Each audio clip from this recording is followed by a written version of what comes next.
शुक्रिया रजत जी। महाराष्ट्र से बड़ी खबर है, कोरोना का संक्रमण रोकने के लिए अमरावती जिले में 7 दिनों का लॉकडाउन लगा दिया गया है। तो वहीं पुणे, नागपुर और नासिक जैसे शहरों में रात का कर्फ्यू लगाया गया है। महाराष्ट्र सरकार में वन मंत्री और यवतमाल के गार्जियन मिनिस्टर संजय राठौर ने कहा है कि अगर लोग नहीं सुधरते हैं, कोरोना नियमों का पालन नहीं करते हैं, तो 26 फरवरी से यवतमाल में भी 10 दिन का लॉकडाउन लगाया जा सकता है। ये संजय राठौर वही मंत्री हैं जो आज हजारों समर्थकों के साथ वाशिम के पोहरा देवी मंदिर पहुंचे थे। भीड़ इतनी बढ़ गई थी कि पुलिस को लाठी चार्ज तक करना पड़ा था। अब उद्धव सरकार के यही मंत्री जनता को सुधरने की चेतावनी दे रहे हैं। पूरे देश में कोरोना के मामले घट रहे हैं, लेकिन महाराष्ट्र में कोविड के नए मामलों में बड़ी तेजी से इजाफा हो रहा है। ऐसे में सवाल यह उठ रहा है कि क्या संजय राठौर जैसे नेताओं के चलते ही जनता की मुसीबत बढ़ गई है? सवाल यह भी है कि आखिर महाराष्ट्र में कोरोना इतनी तेजी से क्यों बढ़ रहा है?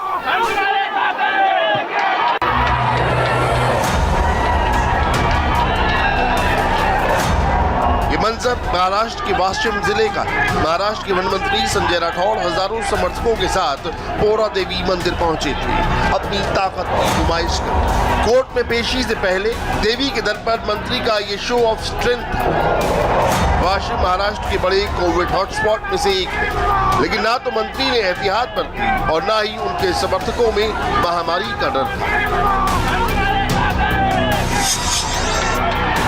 जाहिर है, जब सूबे के मंत्री का काफिला हो तो उनके समर्थकों को भला किसका खौफ होगा। लिहाजा उद्धव सरकार के मंत्री संजय राठौर के समर्थकों ने न मास्क लगाया, न सोशल डिस्टेंसिंग का ख्याल रखा। मंदिर के सामने भीड़ ऐसी जुटी कि संभालना मुश्किल हो गया। पुलिस को लाठी चार्ज करना पड़ा। ये तस्वीरें इस सवाल का जवाब देती हैं कि आखिर महाराष्ट्र में कोरोना विस्फोट क्यों हो रहा है। जब सूबे का मंत्री ही खुलेआम कोरोना गाइडलाइंस की धज्जियां उड़ाए, तो राज्य में कोविड की नई वेव आनी तो तय ही थी। अब ये दूसरी तस्वीर देखिए। पुणे में बीजेपी के पूर्व सांसद धनंजय महादिक के बेटे की शादी हुई। एक्स एमपी जाहिर है रसूख वाले हैं, देश के तमाम बड़े लीडर दोस्त हैं। अब धनंजय महादिक को भला कोरोना के नियमों का खौफ क्यों हो? नतीजा आपके सामने है। प्रशासन ने पूर्व बीजेपी महादिक के बेटे की शादी में सिर्फ 200 लोगों के शामिल होने की इजाजत दी थी। भीड़ इससे 4 गुना अधिक जुटा ली। न मेजबान को फिक्र, न ही मेहमान को कोरोना का डर। इस शादी में ex minister Devendra Fadnavis, NCP chief Sharad Pawar जैसे दिग्गज नेता शामिल हुए थे। यही वजह थी कि मेजबान x MP Dhananjay Mahadik corona की गाइडलाइंस को लेकर बेखौफ थे। शादी के जश्न में लोग जुटे तो न मास्क को लेकर एहतियात बरती, न कोरोना की दूसरी गाइडलाइंस का पालन करने की जहमत उठाई गई। पूर्व सांसद के बेटे की शादी में जुटी भीड़ का वीडियो वायरल हुआ तो प्रशासन को भी होश आया। अब महाराष्ट्र सरकार ने धनंजय महादिक पर कोरोना गाइडलाइन तोड़ने का केस दर्ज कर दिया है। विपक्ष की पार्टी के पूर्व सांसद के खिलाफ एक्शन लेने वाली महाराष्ट्र की उद्धव ठाकरे सरकार ने अपने ही मंत्री के कोरोना गाइडलाइन तोड़ने के खिलाफ अब तक कोई कार्रवाई नहीं की है। महाराष्ट्र के इसी राजनीतिक रंगभेद के चलते महाराष्ट्र आज देश में कोरोना का सबसे बड़ा हॉटस्पॉट बन गया है और हालात ऐसे हो गए हैं कि महाराष्ट्र के कई जिलों में नाइट कर्फ्यू और लॉकडाउन तक लगाना पड़ा है और महाराष्ट्र लगातार कोरोना के मामलों में नंबर 1 बनता जा रहा है। सवाल यह है कि आखिर महाराष्ट्र में कोरोना के मामले इतने क्यों बढ़ रहे हैं?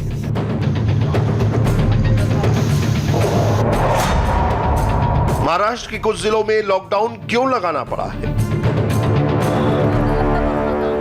महाराष्ट्र के कोरोना विस्फोट के पीछे कुछ तो सरकार की ढिलाई और लोगों की बेफिक्री है। ताकतवर और पहुंच वाले लोग अगर नियम तोड़ रहे हैं तो आम नागरिक भी सावधानी से काम नहीं ले रहे हैं। एक्सपर्ट महाराष्ट्र में कोविड केस बढ़ने की 8 बड़ी वजह बताते हैं। कॉन्ट्रैक्ट ट्रेसिंग को लेकर सरकारी मशीनरी धीमी है। राज्य में शादी समारोह पूरे धूमधाम से हो रहे हैं। जनवरी में विधान परिषद और ग्राम पंचायत चुनाव भी वजह बने हैं। मास्क पहनने को लेकर कोताही साफ देखी जा रही है। मौसम में बदलाव और तापमान में गिरावट ने वायरस को खतरनाक बना दिया है। वायरस के नए स्ट्रेन ने महाराष्ट्र की मुश्किल और बढ़ा दी है। अब लोग महामारी को लेकर गंभीर नहीं दिख रहे हैं। बहुत से लोगों ने मन में कोरोना के खत्म होने की गलतफहमी पाल ली है। पिछले साल मार्च में देश में लॉकडाउन लगने से पहले ही महाराष्ट्र कोरोना का एक बड़ा हॉटस्पॉट बन गया था। राज्य में कोरोना संक्रमण के मामले तेजी से बढ़ रहे थे।